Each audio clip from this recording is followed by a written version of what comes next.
my name is Ada De Paz, and the topic I chose was psychology in the workforce and the psychology of management. And I chose this topic because I hope to one day use this in my career. I hope that maybe I can be in a position of management or maybe own my own business. I have been seriously thinking about this after this class, and I think this is a step in the right direction. I think learning about this will help me be guided more in life.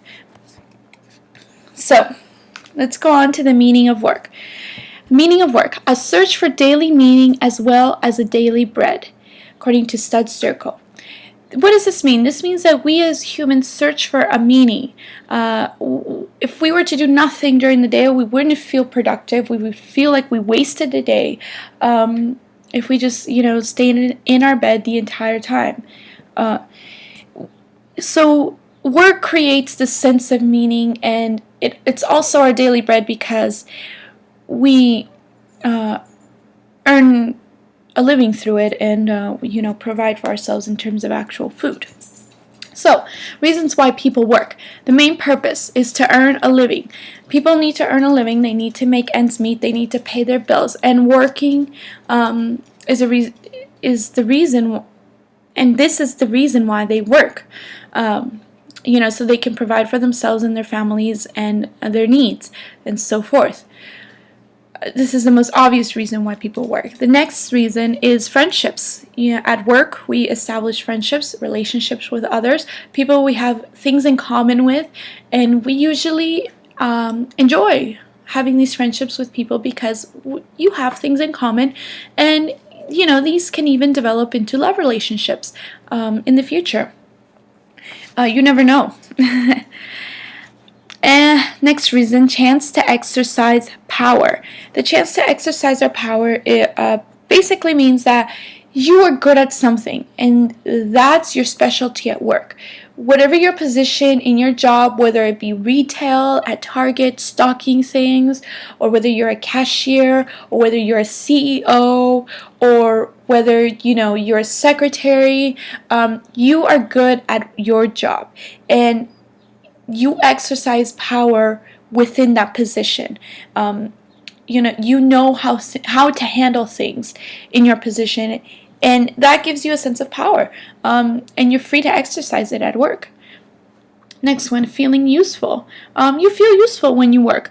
You have a sense that you helped others that day, that you did something for your client or for your boss.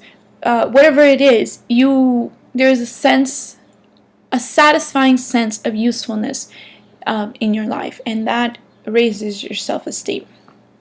So, according to Lips Wiersma, he found 4 common meanings among widely diverse backgrounds in participants in his study. So he interviewed a lot of people with diverse backgrounds and ethnicities and cultures, and he found 4 common meanings that they all shared in terms of the meaning of work. And these were developing the self. So when you work, you develop who you are, who you think you are, your identity as a self, your union with others. So you create that sense of belonging, like we talked about earlier in this quarter. We belong to a group. We are part of that group, and you unite with others in order to do a good job. Expressing self. You're free to express yourself at your job. You're free to say, I think this should be done this way, or this would look better like this. You're free to express yourself at work and express what you do. Serving others, like we talked about, we feel useful when we serve others, when we do a good job, when we know that we've served our client or our customer well. And these are meanings that why people they feel that this is a meaning of work among a variety of people. And next, young adults have formulated perspectives on the meanings that they believe they will get from work. So young adults, when they begin working, they have these beliefs that they will achieve from working. And Hans organized these beliefs into three main categories, which were working to achieve social influence, working to achieve personal fulfillment, and working because of the economic reality. Working to achieve the social influence is basically you get yourself out there, you know what you're working, you know how you're influencing others socially. I sorry, I lost my train of thought. You are able to influence others at work through what you do, and through your beliefs. Working to achieve personal fulfillment. These can be goals in your life that you feel that you can achieve. Maybe you want to become a librarian one day. Maybe you want to be a teacher. Maybe you want to be an astronaut. Maybe you would like to work as a zoologist, or a researcher. These are things that they're personal goals, and through work we can fulfill these. We can climb up the steps to the goal that we want. Maybe you want to be a CEO or own your own business like I do, and there are steps to that, and working gets you there. It helps you achieve them. And working because of the economic reality. Many young adults need to provide for themselves. They need to provide for their school, their education, or their needs, their food, their rent, things like that. And when it comes down to it, we really need to have a source of income and be able to pay our bills somehow. Holland's meaning of work. So Holland's meaning of work states that people choose occupations to optimize the fit between their individual traits and their occupational interests. And so what does this mean? Basically, it means that you have a personality type. There are characteristics that go with that personality type, and according to those characteristics, those are the kinds of careers that you will most likely be more interested in pursuing. So let's take a look at this chart here. Realistic, individuals who enjoy physical labor and working with their hands. They like to solve concrete problems. So these people might be like mechanics or truck drivers or construction workers, people who can work with their hands, who can physically build things, who can physically do things with their hands. They like to work with their hands, and these people are very structured, very they have a sense of good geometry. I think they know how pieces fit, how pieces work with one another, and this is very important for our society as well. Not everyone has these kinds of qualities. Investigative. Investigative individuals are task-oriented and enjoy thinking about abstract relations. So, unlike realistic, these people like to think with their minds. They like to work problems in their mind and not with their hands.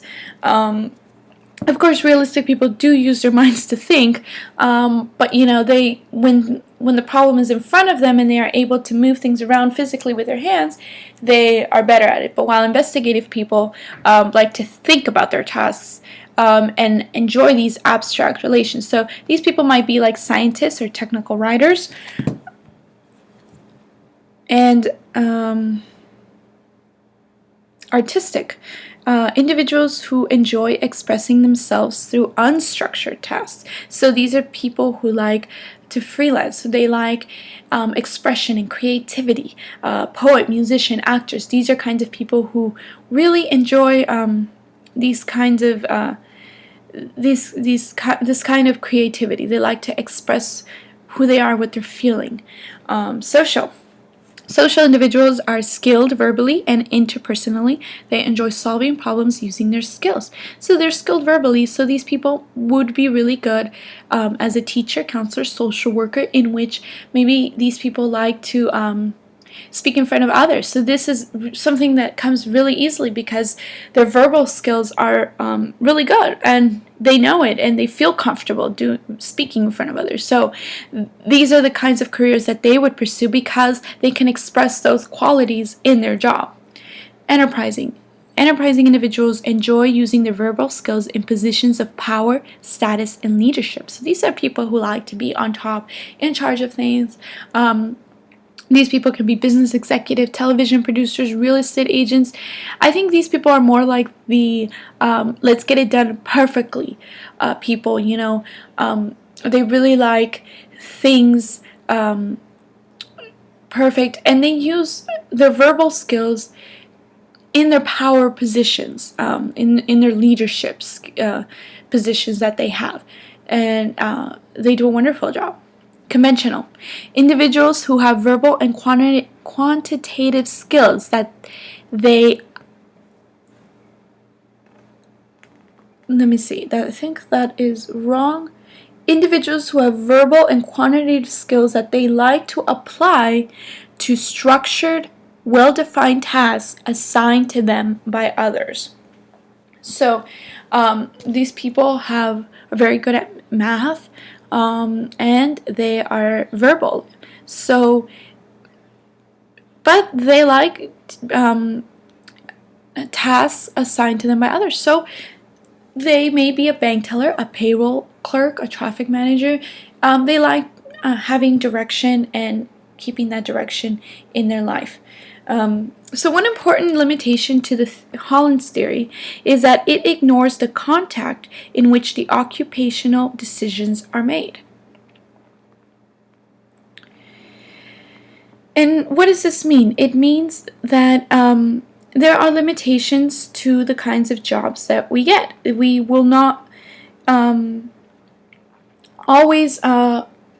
we cannot always have the job that fits our personality type, and that's because of other limitations, and these limitations may include family or financial pressure. So the kind of job that you're able to get may not always be according to your personality type, and that's because there are limitations in your life. Maybe you didn't get the opportunity to go to college. You don't have a degree, so therefore you cannot be a scientist or a zoologist or be a veterinarian or something like that, even though you would like that. And maybe there are other pressures, like financial pressures. Maybe both parents are deceased and you need to provide for your siblings, or maybe your family, really, your parents don't really make ends meet, and you have to work to help out your household. Ethnicity can also affect the kinds of jobs that you get as well. Your ethnicity can play in whether you speak a different language, or whether you may have a physical feature that may be applicable for a job, may be beneficial for a job. I know that some, FBI agents or sometimes community groups, tend to stick with their ethnicities, even if a more qualified individual may come along, because there's a sense of belonging. So these are limitations that may hinder with your ability to get a job, and they don't really fit in to this table, to Holland's table. Job satisfaction. The positive feeling that results from an appraisal of one's work. So it's the feeling that you get when you know that you've done a good job. Satisfaction with one's job tends to increase gradually with age, and successful aging includes a workplace component. So it means that if you like your job, if you're satisfied with your job, you tend to age in it, and your satisfaction increases with your age. And in return, successful aging, so aging successfully, so in your older days, it's more likely that you will successfully age if you've had satisfaction in your job, in your workplace. And this makes sense. If you're happy doing what you do, you will be a more healthy individual overall. This is a pretty common sense, but not so common maybe to some people. The relationship between worker age and job satisfaction is complex. So this means that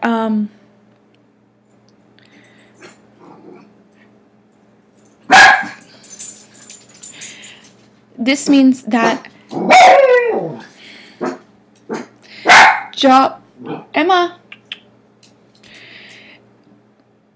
job where was I? The relationship between worker age and job satisfaction is complex. It doesn't always work out that you are satisfied with your job and you tend to age in it. So it could also mean that the more that you age, the less satisfied you become with your job, because you've done a good job at some point and therefore it starts to retract. So it can be a little complex. That many people have a midlife crisis in terms in which they search for a new career. They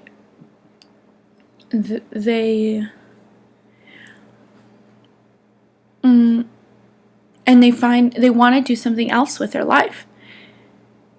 Number 2, increase in job satisfaction may not result from age alone, but rather from the degree to which there's a good fit between the worker and the job. So this means that you don't always fit with your boss. You don't always fit in that niche of people, this group of people. They maybe you thought you fit in there because it seemed like that company was the best, or they had the qualities that you desired. But when it comes down to it, sometimes when you're actually at the position, you may not enjoy it as much, and it may lead to dissatisfaction. As workers get older, they make Number 3, as workers get older, they make work less of a central focus in their lives, partly because they've achieved occupational success. So it takes less to keep them satisfied, which basically means that if you've done a good job and you know how it does and you're an expert at it, like, for example, I sold lemonades at Great America at one point, and I was so good at it. I sold lemonades very quickly in the hot sun, and I was very good at selling, and I was the only woman or girl who was out there as a vendor. And they would send other girls out, and they just weren't as successful. They would not sell their stuff, basically, and so I was one who did it. But after a while, it became so routine and so easy that I started looking for other jobs, because, I had done this already. I'd been there, done that. I knew how it worked, and I was pretty much an expert at it, and I wasn't having as much satisfaction as I had in the beginning when I was first given the job, and first experience selling out. Number 4, the type of job and the degree of family responsibilities at different career stages, as well as the flexibility of work options, such as telecommuting, may influence the relationship between the age. So, what this means is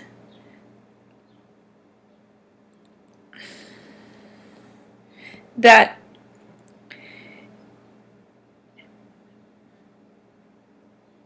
the type of job and the degree of family responsibility. So the degree of of family responsibilities you may have. So if, for example, my best friend who is a mother already, we are the same age, but she just had a baby a year ago, and she has to see different things in her life. I'm still in college. I'm still pursuing a career, but it's harder for her now to do so. It's harder for her to stay in school and get the grades and finish up the classes, because she has to go home and be a mother. She has to go home and be a wife to her husband now. She cannot just only focus on herself.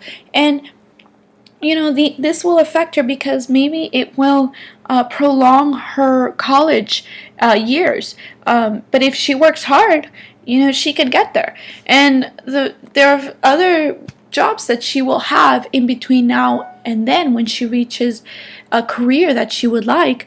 And those she may not be completely satisfied with. And that just depends on what she really must do to put food on the table and pay rent and make ends meet. So, a little side note down here is job satisfaction may be cyclical. People may change their jobs and occupations to keep it interesting and challenging. I've had several friends who've changed their jobs several times during the year because they get bored of it, because they no longer want to do that job, because they don't like their boss, or different reasons. And so they tend to change their jobs a lot. I don't like to change my job very much. I like to stay in relationship with those people with whom I work with, and that's just myself. I like to have that close relationship with my bosses with whom I work with. Gender differences. So some fun facts here about gender differences are that women represent roughly 46% of the total workforce. African American contribute the most, while Latina women the least. Skilled trades still have among the lowest participation rates of women, and women who choose non-traditional occupations and are successful are viewed negatively. So it's amazing to think that women now represent almost 50% of the workforce, where a few years ago women were not even allowed to work. So it's a great step towards equality that we've taken. I find this interesting. African American contribute the most, while Latina women the least. And I'm a Latina woman, and I know that a lot of women work, a lot of Latin women who work, and they work hard to provide for their families. But I also do know that we are, in our culture, we are very traditional, and traditionally the man is supposed to provide for the household. So I can't understand why it would seem that Latina women work the least overall. But I must say that my mother works. She's always worked. She's never been a housewife. She's always worked, and I know plenty of women who work very hard every day to provide for their families, and they're Latina women. But I'm pretty sure that African American women do contribute the most. They also, it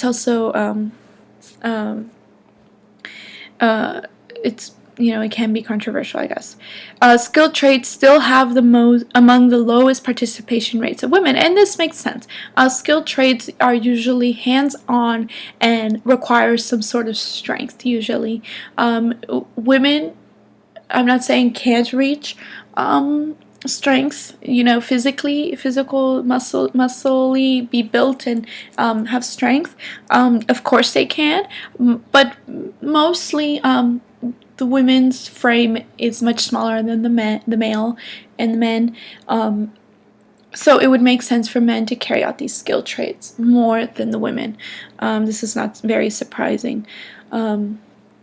To have this fact. And women who choose non-traditional occupations are viewed more negatively, and this makes sense. So women basically who are in charge and who don't follow other women who may be teachers, who there are gender-specific kind of jobs that women have, such as being a teacher or a secretary, things like that. So when they choose to be something that they're not, such as an engineer or maybe a scientist, and when they're very successful at it, they can be viewed negatively. This is something that society has to change, and I hope we do in the future. Gender discrimination is a big thing still today. Despite the progress, women are still being kept out of high-status jobs by the men at the top. So regardless of how much women have in educational-wise, how many degrees they may attain, some high-status jobs are occupied by men, and they want to keep it that way. So I think it'll take a few more years to work that out between us all. Women are forced to work harder than men sometimes. That may be true. It may be not. Depends on how you see it. But women are more understanding and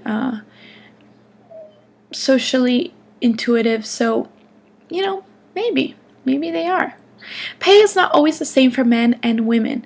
This I've heard a lot of, and it's funny to see how, why would there be a difference if both men and women are carrying out the same job? Women only hold 1 out of 20 top management positions, and 1 out of 4 chief executive positions is a woman, and that is partly due because these women own a business. They own their own business, and they are chief executives. And the glass ceiling. Now, the level to which women may rise in an organization, but beyond which they may not go. And what does this mean? This means that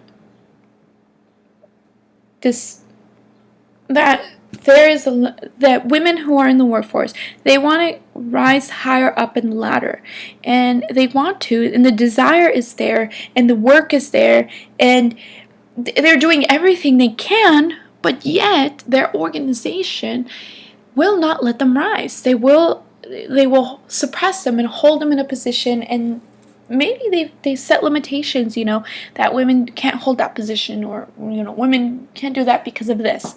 It wouldn't be recommended that a woman hold that kind of position, and so a lot of women experience this glass ceiling effect, in which they feel that they cannot rise higher, even though they really, really try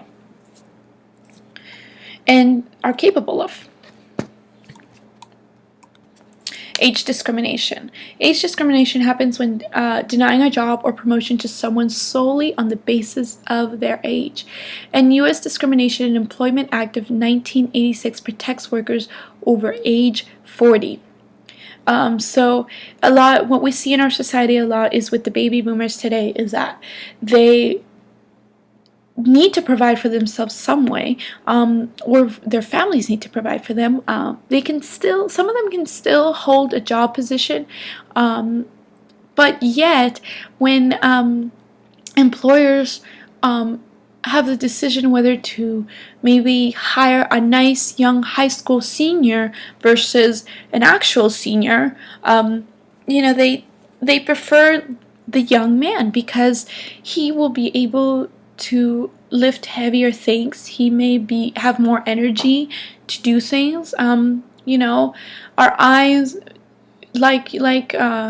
we said, we tend to judge the book by its cover. So what we see is what we tend to go for. And of course, the younger looking is sometimes most desirable.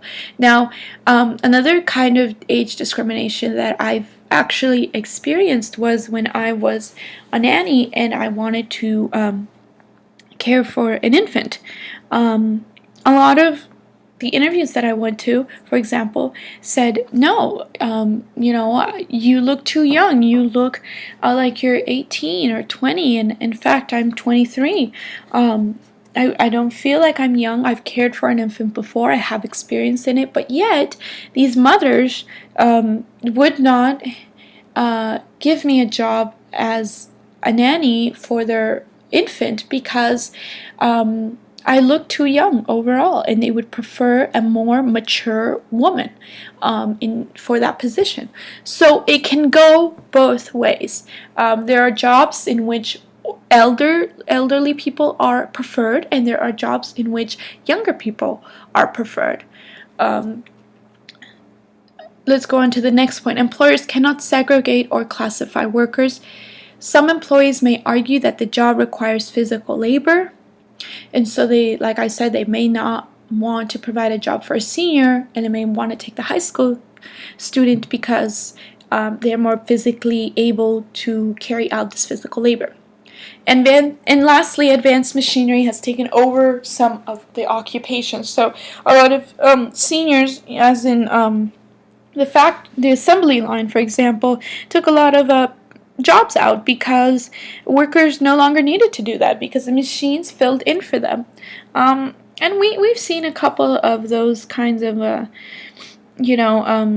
scenarios in the last centuries, the last decades. Sorry. And because our technology is becoming more advanced day to day, and we're thankful for that because we can do so many more things. But yet, we must face the truth that sometimes our technology takes over for some job positions and occupations. Managing people in the workforce. So this is really where we get down to it. Managing people. Let's compare back and forth how men and women are different in terms of managing their employees and their staff. Men. Let's begin with men. Men have more of a command control style. So they like to be in charge. They like to give orders and execute. For the most, I'm not saying this is true for all men, but for the most part, this is how they are. And it makes sense because the man is, should be the head of the household. He should be the head of the family. He should, be able to direct his family. Naturally, men should be leaders. And I think in today's society, actually, we lack a lot of those qualities that we've lost. Men used to be great leaders, and now we see that men sometimes maybe run away from their families. They leave them, or women have to take over for them. I'm not saying this is completely true, but this kind of command and control style comes from naturally their natural sense of being the head of the family, and I think that's very important. And it's very important for men to have this kind of quality, I think. Men overall were more autocratic, and we'll touch a little bit more about that on the next slide. Men were more likely to criticize subordinate and less hands-on, which was found to be less productive. So basically men criticize work more, and they don't give out as many projects that are hands-on. So their staff works very critically and in their cubicle and kind of things. And this was found to be less productive. Women have a social intuition. They can pay attention to work, but also to the reactions of those around them. So they're more socially intuitive. They can sense others, and when others have ideas they like to share, or maybe have a sense of worry or conflict with what they are saying. Empathy. They also have an open door to ideas and encourage emotional expression. So that women are really want to know what others are thinking. They really want to have other opinions in what they're doing, and I think women are like that. They have an empathy because women are naturally mothers. They usually encourage emotional expression in their children as well, and so I think being a leader, in a sense, these qualities come out, and they create better bonds with employees. Women overall are better at bonding, I think, just because they're natural mothers as well. They have to bond with their children very early on, and this is something that comes just naturally to them. So they tend to have more of a mentoring and coaching style. Again, the mothering. We as mothers, they teach their children. They guide them through life. Not saying men don't do that; they do. But women, are more usually, if the dad may not know what to do, he may say, go to your mother. So they tend to mentor and coach more often. They're transformational leaders. They're helping as role models and helping motivate employees to be dedicated and creative. So they really motivate employees to be who they want to be, bring out their ideas, and share them with others. Women tend to be more democratic, again, versus autocratic. We will talk about that in the next slide and what exactly that means. And they tend to reward good performance. And overall, the Democratic seems to be a more productive sense of leadership, and tending to reward good performances means that you did a great job, and they reward it some way, and therefore the employee feels satisfied with their job, with their work, and this creates better productivity overall. How much stress does work produce? Work produces quite a bit of stress. And so let's look at what it can cause. It can cause the decline of the immune system and overall well-being. So it can actually, cause you to be sick more often and not feel well. Maybe you have constant headaches, or maybe you constantly sit in a chair, so physically you're not feeling very well. Overall, the stress at work can affect your immune system and your being and well-being. Feeling of powerlessness. Sometimes if you have so much stress at work, you just feel powerless, and you don't know what to do, and you don't know how to solve this problem, and you feel like you can't do it. It's impossible. So it can lower your self-esteem in some way, but so there are ways to cope with this. Little control of outcome of situations sometimes. What does this mean? This is actually referring to policemen, ambulance, doctors. Sometimes, these men and women try their best to have a good outcome in this difficult situation. I mean, maybe there was a car accident and they're trying to save a life. They're really trying. They did everything they could to save this person's life, but in the end, they don't really have control of what can happen to this person's life. Maybe they're very severely injured, and they will not survive. And these kinds of things can cause guilt and fear, as we see. So that kind of stress can cause guilt and fear and traumatic events in our life. You can be traumatized in these kinds of occupations in which you continue to see, for example, if you're a firefighter and someone died in a fire and you tried your best to get everyone out, but there wasn't enough time or something, it wasn't in your control, and you keep remembering that traumatic event, and you may even have nightmares, and you may recall it, and certain things may remind you of that event. These are all things that can affect us. So traumatic events, guilt, and fear. Square peg in a round hole. Maybe you just don't fit. Maybe everyone, thinks a certain way at work, and you always think differently. You're always the different one. You're always the square peg, and everyone else is always the round hole. You just don't fit in, and this can cause you a lot of stress at work because you do not have that sense of belonging to the group. And the work settings may limit your productivity. This can is referred to as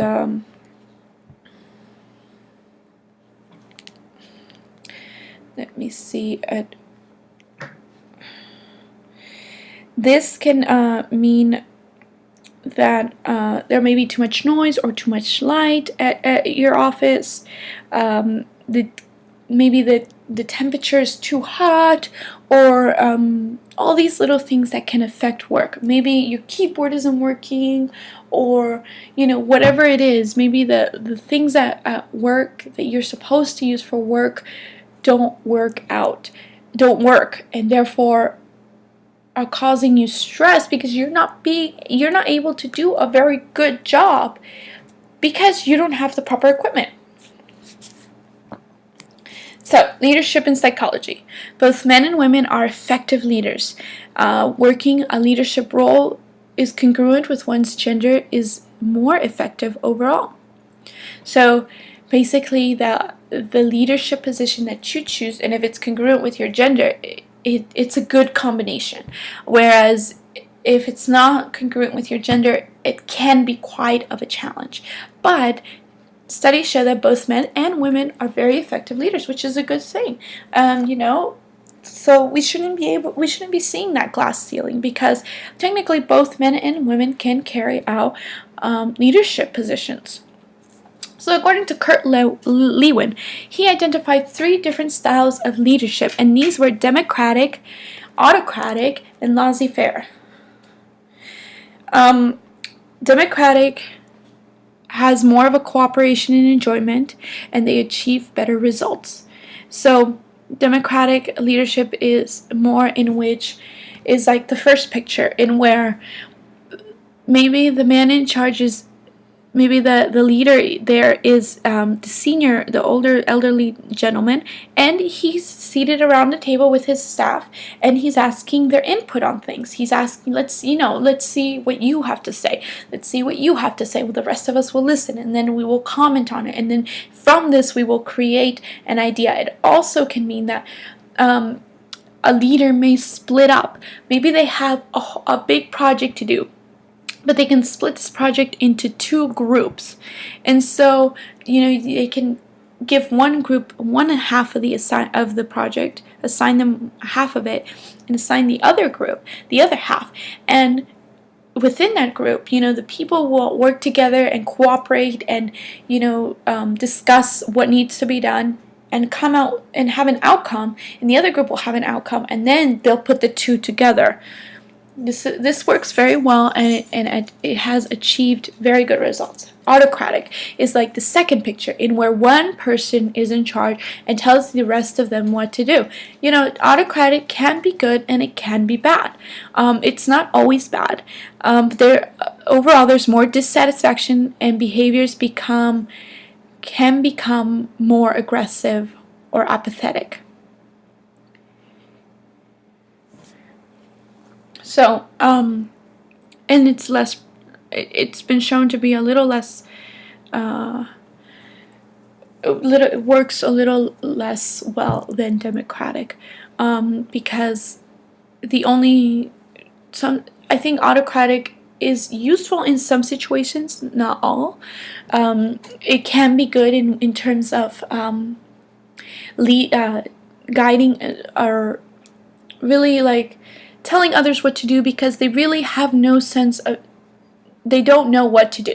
For example, when you're hiring staff, when you're training them, they really have no idea what they're doing. So you need to train them, you need to tell them what to do, and this is a kind of autocratic leadership style that you're executing, because you're really just telling them what to do and what they need to do in order, to do a good job, because they don't know yet.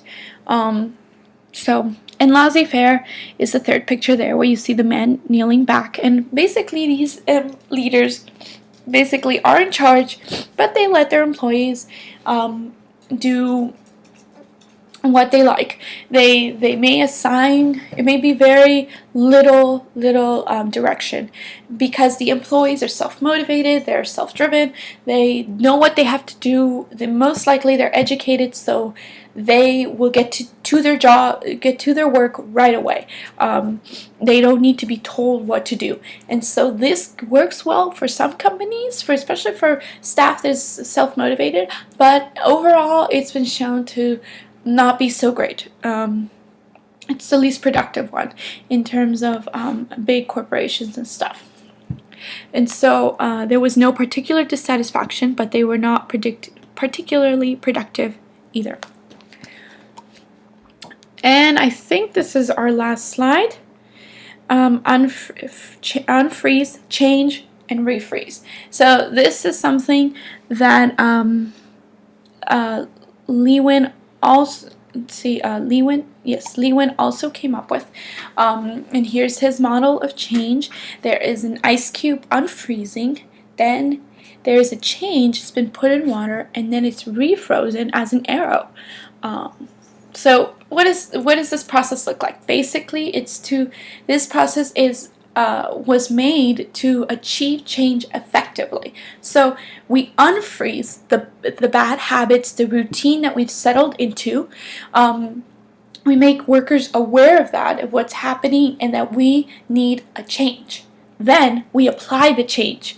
The change can begin after they have opened up their mind and they can take on the new tasks and new responsibilities.